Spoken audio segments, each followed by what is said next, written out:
গুনাহ পাপ আল্লাহর কসম তিনটা ক্ষতি করে প্রধান।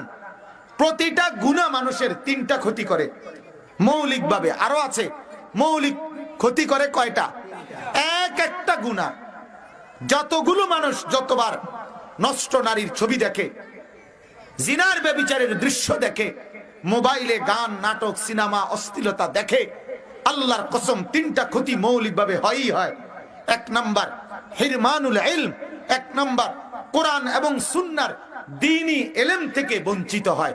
গুনাহ নামাজ থেকে বঞ্চিত করে দেয়, গুনাহ বন্দেগী থেকে বঞ্চিত করে দেয়, গুনাহ কোরআনুল কারীমের তেলাওয়াত থেকে বঞ্চিত করে দেয়, গুনাহ জিকির থেকে বঞ্চিত করে দেয়, ইলম থেকে কোরআন সুন্নাহর ইলম বঞ্চিত করে দেয়। দুই নাম্বার হিরমানুর রিজক, গুনাহ রিজিক কমায় দেয়, রিজিক থেকে বঞ্চিত করে দেয়। যত অবৈধ উপার্জনকারী, যত লোক অবৈধ উপার্জন করি, আল্লাহর কসম চ্যালেঞ্জ, এই পর্যন্ত কোন অবৈধ উপার্জনকারী সাধারণ মানুষের যেই পরিমাণ ভাত তরকারি খায় তার 1000 ভাগের 1 ভাগও হইতে খাইতে পারে না। কথা বলেন, এটা একের পরীক্ষিত, এক চাইতে প্রমাণিত কথা আর নাই, ঠিক কিনা বলেন না? টাকা তো শিল্পপতি, কোটি কোটি টাকার ব্যাংক ব্যালেন্সের মালিক, কিন্তু একটা রুটি আর লগে কদ্দুর ভেজিটেবল খায়। সারে বলে ভেজিটেবল খায়, আমনে বাংলা তরজমা হইলো মুলার হাক, ইংরেজি মানলে কয় ভেজিটেবল, কিন্তু বাংলা হইলো কি লাল শাক, কদুর শাক, লাউ শাক, হ্যাঁ কুমড়ার শাক, ইডি না কবি বেড়া ভেজিটেবল মারস কা বেড়া। হ্যাঁ ভেজিটেবল কইলে কি আর এটা গরুর গোশত হয়ে যায়নি? কথা কর না কেন? ভেজিটেবল কভার যেটাই কও, শাক তো হাগে মুলার হাগারি, এটা লাউর হাগারি নাকি? এটার ভেজিটেবল মারো কা? হ্যাঁ সারে কি খায়? রুটি আর ভেজিটেবল খায়। সারে তো অন্য কিছু খেতে পারে না, শুদ্ধ মারে, শুদ্ধ। আর অশুদ্ধ কথা কই অনেক খাইয়া বড়াই লাইতে আছে, তুই ভাই কথাও জানে না, জুতাও ঠ্যাংও দুইছে না, খাইয়া থুবাইয়া লাইছে হইতে পারে। কেউ ঠ্যাং দিতে না পরে একবারে দুভাগ খাইয়া লইব। সুবহানাল্লাহ, সুবহানাল্লাহ। তাইলে এটা একবারে আপনার চোখের দিকে আপনি দেখেন, যত ধনাঢ্য, যত অবৈধ রোজগার, হারাম রোজগার করছে, সুদে টাকা কামাইছে, ঘুষে টাকা কামাইছে, ধোকাবাজি করে টাকা কামাইছে, প্রতারণা করে টাকা কামাইছে, হ্যাঁ বাটপারি চিটারি করে টাকা কামাইছে, সবগুলো হারামখোর রিজিক থেকে বঞ্চিত হয়, রিজিক থেকে বঞ্চিত হয়। কোরআন সুন্নাহর কোন ইলম তাদের থাকে না, ইলম থেকে বঞ্চিত হয়, বঞ্চিত হয়। যেটাই কয় তার বিরুদ্ধে হইলে কয় হুজুররা এডি না কইয়া কোরআন সুন্নাহর ওয়াজ করেন। কোরআন সুন্নাহর মধ্যে তোর গাত লাগতো না এমন কোন কথাই হবে না।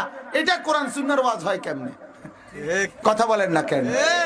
না হের কথা হইলো যে হুজুর কোরআন হাদিসের কথা কন, এসব কথা কইেন না। কোন সব কথা কইতাম না?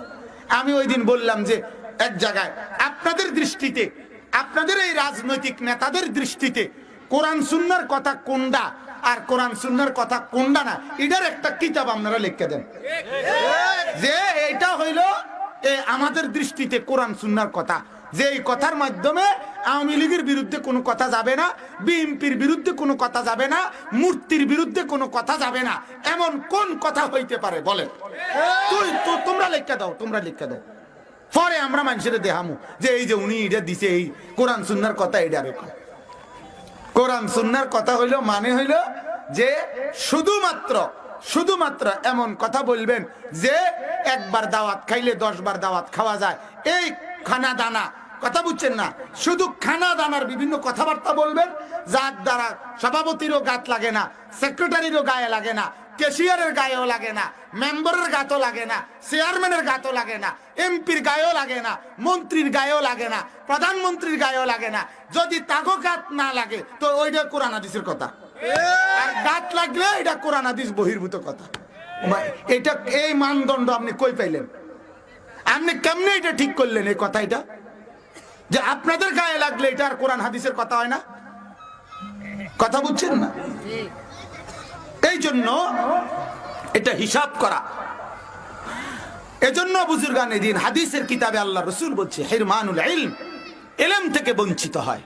কোরআন সুন্নাহ কোনটারে বলে এটাই আর জানে না, নাফরমানরা জানেই না এটা। আজকে দুর্ভাগ্য, এটা দুর্ভাগ্য। মহিলা টিভি উপস্থাপিকা, মহিলা বেপর্দা মহিলা, ওই বলতেছে যে হুজুররা কোরআন হাদিস বোঝে না, ওই জানোয়ারে বলে কোরআন হাদিস বোঝে, ওই জানোয়ারে কোরআন হাদিস বোঝে। কোরআন হাদিস বুঝা তোর মাথার জীবনে কোনোদিন পর্দা নাই, তোর মাথার কাপড়টা জীবনে কোনোদিন মাথায় ওঠে না, তুই কোরআন হাদিস বুঝছো না, তোর উপরে আল্লাহর লানত ছাড়া আর কি আছে? লানত ছাড়া আর কি বেটা? অতএব এটা গুনাহ, মিথ্যা, ধোঁকা, প্রতারণা, অবৈধ আয়, অবৈধ উপার্জন। প্রথম ক্ষতি করে কি? কোরআন সুন্নাহর ইলম থেকে কি করে দেয়? 2 নাম্বার রিজিক থেকে কি করে? 3 নাম্বার হিরমানুত তাআ, আল্লাহর ইবাদত আর বন্দেগী করার তৌফিক ছুটে যায়, বঞ্চিত হয়, নামাজ পড়ার আর সুযোগ পায় না। বিড়ি খাবার কিন্তু টাইম আছে, বিড়ি খানার টাইম আছে, চা খাওয়ার টাইম আছে, গপ মারার টাইম আছে, সব কিছুর টাইম আছে, কিন্তু নাফরমানের শুধু টাইম নেই কি? নামাজের টাইম। হারাম করে নামাজের টাইম পায় না, ইবাদতের কি পায় না? সময় পায় না। তার শুধু এইটার সময় নাই, তার দোকান নামাজের টাইমে বন্ধ করলে দোকানে লাল বাতি জ্বলে যাব, কিন্তু তে যদি নিজে এমনি কোন পারিবারিক সমস্যার কারণে 3 দিন দোকান বন্ধ রাখে, এতে কোনো অসুবিধা হইতো না। শুধু আসরের নামাজের টাইমে না দোকান বন্ধ করলে তার দোকানে আর চলবে না। কত বড় ডাকাত! মূল কথা হইলো ওই অবৈধ উপার্জন তাকে আল্লাহর ইবাদত থেকে বঞ্চিত করে দিছে।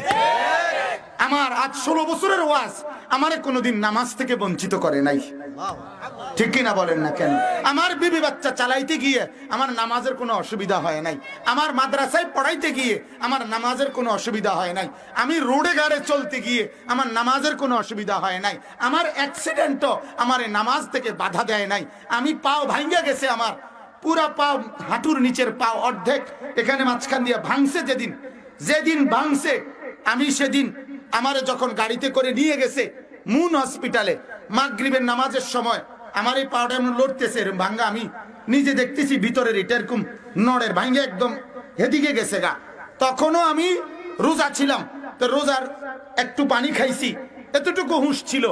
এরপরে আমারে এক্সরে করাবে, এক্সরে করার পরে আমার শুধু গাড়ির থেকে নামাইয়া বসাইছে, তখনও এক্সরে রুমে নেয় নাই। আমি ওইখানেই প্রথম নিয়ত বাঁধছি মাগরিবের নামাজের, নিয়ত বাইদেই মাগরিবের ফরজ শেষ করছি। এরপরে আমি বলছি যে চলো এবার এক্সরে করাও, যা মন চায় তাই করো। আমার নামাজ আদায় হয়ে গেছে, এবার আর সমস্যা নাই। আমার ওই সময়টাও আলহামদুলিল্লাহ গোলামের নামাজ অসুবিধা হয় নাই মালিক। তা আল্লাহ তাআলা যাকে তৌফিক দেয় তার অসুবিধা হয় না। গুনাহ মানুষকে, আজ হাজারো যুবক ছেলে কোনো কাজ নাই, পড়ালেখা নাই, স্কুল নাই, কলেজ নাই, ইউনিভার্সিটি নাই, কিন্তু তার এক ওয়াক্ত নামাজ নাই। মূল কথা হইল ওই মোবাইলের ছবি দেখা আর ফেসবুক আর ইউটিউবের নারী দেখা। জালেম, তোরে আল্লাহ মসজিদ ভুলায় দিছে ওই নারীর ছবি। এটা তোর উপরে গজব, গজব, গজব, তোর উপরে গজব। ভাত খানার নাম সফলতা না, ভাত জানোয়ারেও খায়, ভাত জানোয়ারেও খায়। হুতনের নাম সফলতা না, হুতা এটা গরু ছাগলও হতে। কথা বলেন না কেন? হ্যাঁ, কামাই রোজগারির নাম সফলতা না। কামাই রোজগারি, পিঁপড়াও কামাই করে, পিঁপড়াও তার উপার্জন নিয়ে আসে, তেলা পোকাও তার কামাই করে, কুকুর বিড়ালও তার কামাই করে। সে যা খাওয়া দরকার সে এটা বুঝ করেই নিয়ে নেয়। তাইলে কামাই রোজগারি মূল বিষয় না, সেজদা মূল বিষয়, সেজদা। এজন্য যে গুনাহ করে তার কয়টা ক্ষতি হয়? কোরআন সুন্নাহর ইলম থেকে বঞ্চিত হয়, 2 নম্বরে রিজিক থেকে বঞ্চিত হয়, 3 নম্বরে ইবাদত থেকে কি হয়? ইবাদত থেকে বঞ্চিত হয়। এজন্য খেয়াল করা, আল্লাহ তাআলা বলেন যে দেখো আমি রব্বুল আলামিন তো সাড়া দেই, যত বড় নাফরমানে হোক আমার কাছে ফিরে আসলে আমি কি দেই? সাড়া দেই, আমি কিছু বলি না।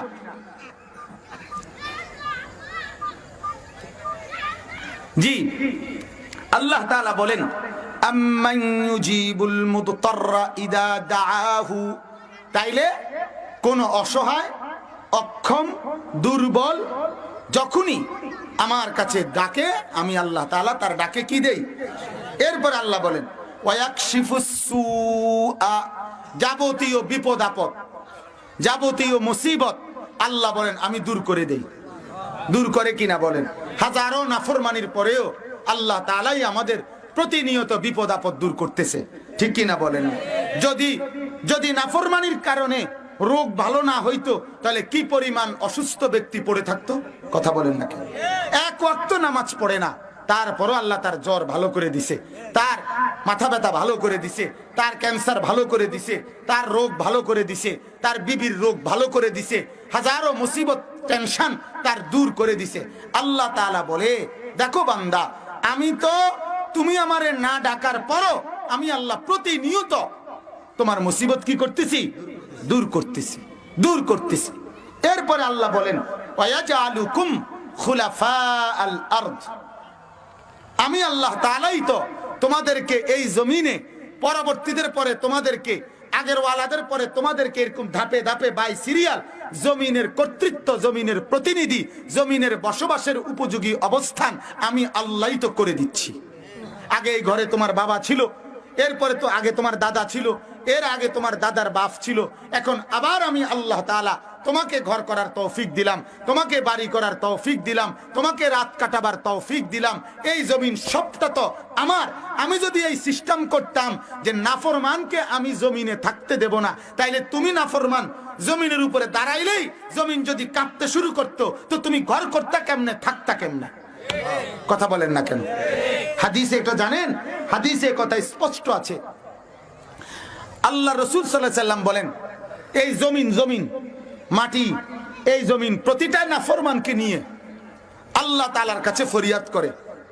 যখনই কোনো নাফরমান জমিনের উপরে দাঁড়ায়, জমিন আল্লাহকে বলে, আল্লাহ তোমার এই নাফরমানটা আমার উপরে দাঁড়াইছে, আল্লাহ তুমি আমার একটু সুযোগ দাও, আমি একটা গোট দেই। ওই যে মানুষের বিছনায় এই পাশ ওপাশ হয় না, আল্লাহ আমি আমার নিচের অংশটা উপরে তুলে দেই আর উপরটা নিচে নামাই দেই, আমি একটা গোট দেই, শুধু একটা উল্টানি দিতাম নি কেন? উল্টানিটা দিলেই তো তোমার এই নাফরমান নিচে ডাইবা যাবে কিনা বলেন? আর এরকম নাফরমান আল্লাহ ডাবাইছিনি, ডাবাইছি।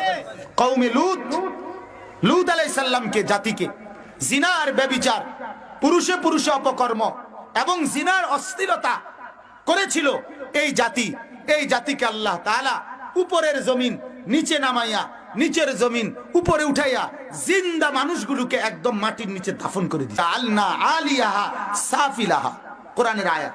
আল্লাহ বলে, উপরের অংশ নিচে নামায় দিলাম, নিচের অংশ উপরে উঠায় দিলাম। এইভাবে আল্লাহ তাআলা করছেন। তো আল্লাহ তাআলা বলেন, যখনই এই জমিন বলে, আল্লাহ তাআলা বলে, না না না না, আমার এই বান্দাকে তো তুমি বানাও নাই, আমি বানাইছি। কে বানাইছে? কয় আল্লাহ বলেন, এই জন্য আমি সুযোগ দিতে চাই। দেখো না আমার বান্দা তওবা করেনি, দেখো না আমার বান্দা ফিরে আসেনি। এমন মালিক কই পাওয়া যাবে? এমন দরদি মালিক, এমন রহমান কই পাওয়া যাবে? এমন মনিব কোথায় মিলবে বলে? যে মনিব অপেক্ষায় থাকে, দেখি না আমার বান্দা ফিরে আসেনি, 70 বছর পরেও যদি ফিরে আসে আমি মাফ করে দেব, 90 বছর পরেও যদি ফিরে আসে আমি মাফ করে দেব, কোটি কোটি গুনাহ নিয়েও যদি আসে আমি মাফ করে দেব। এই পরিমাণ মাফ করব, যে পরিমাণ মাফ করলে গুনাহ যত বেশি হোক, আমার কাছে শুধু হাত পাতলে, আমার কাছে মিনতি করলে, আমার কাছে অসহায় হয়ে চাইলে, করজোরে ভিক্ষা করলে আমি আল্লাহ তাআলা মাফ করে দেব, মাফ করে দেব। তাইলে আমার বাপ, আমি আপনাদের কাছে এটাই বুঝাইতে চাই, আল্লাহর চাইতে উত্তম আশ্রয় আমাদের আর কেউ নাই, আছেনি? বলেন বলেন। আমরা যত অসহায় হই, আমরা সর্বশেষ আশ্রয় মিলবে কার কাছে? আল্লাহ। আমাদের যত মুসিবত, যত রোগ, যত পেরেশানি, যত অস্থিরতা, আসলে শেষ পর্যন্ত এটা দূর করে কে? আল্লাহ। আল্লাহ জমিনের মধ্যে আমাদেরকে থাকার উপযোগী, বসবাসের উপযোগী এই জমিনের মধ্যে আমাদেরকে করে রাখছে, বানায় রাখছে, এটা করছে কে? আল্লাহ। এরপরে আল্লাহ তাআলা বলেন, আ ইলাহুম মাআল্লাহ, বলতো এই 3 কাজে আমার সাথে আর কেউ আছে কি?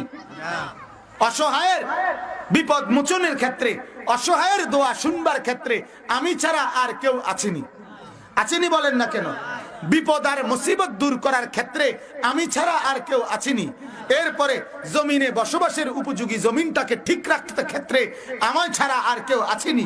আল্লাহ বলেন কালিলাম মা তাদাক্কারুন, অথচ তারপরেও তোমরা খুব কম সংখ্যক লোকেই উপদেশ গ্রহণ করো।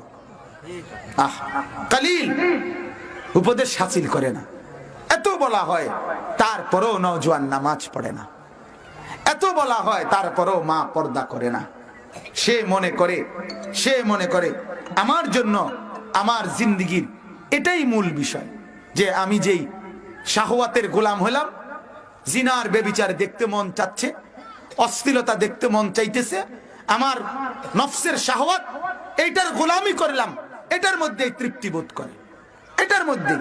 আল্লাহ তাআলা বলেন না বান্দা, শেষ পর্যন্ত আশ্রয়দাতা আমি একমাত্র, শেষ পর্যন্ত বিপদ আর মুসিবত দূরকারী আমি কেবল, জমিনে তোমাকে টিকায় রাখতেছি আমি আল্লাহ।